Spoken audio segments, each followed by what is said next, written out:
যে এখন প্রধান উপদেষ্টা মহোদয়ের সাথে ভারতীয় রাষ্ট্রদূতের একটা সভা হচ্ছে, সেখানে বাংলাদেশ রাষ্ট্রের পক্ষ থেকে ভারতের কাছে জানতে চাওয়া হবে এই বন্যার কারণটা, এবং এইটা ভবিষ্যতে আমরা এড়িয়ে চলতে আন্তর্জাতিক আইনের কাঠামো এবং আমাদের সম্পাদিত চুক্তিগুলো মেনে বা আরও কোনো চুক্তি করতে হলে সেই চুক্তিগুলো করে কিভাবে এড়িয়ে চলতে পারি সে বিষয়টা নিয়ে রাষ্ট্রীয় পর্যায়ে আলোচনা হচ্ছে।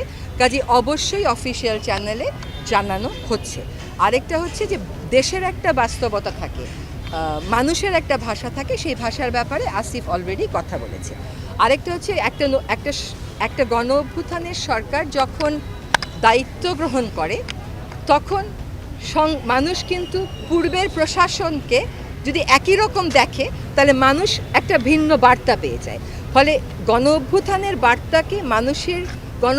বার্তাকে ধারণ করে এবং এইটার ফলশ্রুতিতে যে পরিবর্তনের অঙ্গীকারগুলো আমরা করছি বা পরিবর্তনের দাবিগুলো আসছে, সেগুলোকে ত্বরান্বিত করতেই কিছু কিছু ক্ষেত্রে সিদ্ধান্ত দ্রুত নিতে হয়েছে। তার মানে এই না যে সকল ক্ষেত্রেই সিদ্ধান্ত আমাদের দ্রুত নিতে হবে। কখনো আমরা পরিবর্তন দেখতে চাই, কখনো আমরা খুব রাতারাতি পরিবর্তন দেখতে চাই না। কিছু পরিবর্তন প্রয়োজন ছিল, যে পরিবর্তনগুলো তাৎক্ষণিকভাবে না হলে গণ অভ্যুত্থানের যে চেতনা সেটা গিয়ে একটা প্রতিফলিত হতো না। সেজন্য কিছু কিছু ক্ষেত্রে খুব তড়িৎ সিদ্ধান্ত নেওয়া হয়েছে, আর বাকিগুলো ক্ষেত্রে তড়িৎ সিদ্ধান্ত নিলেও কিন্তু আলাপ আলোচনা করে নেওয়া হয়েছে, আর বাকিগুলোতে হয়তো আরেকটু সময় লাগবে।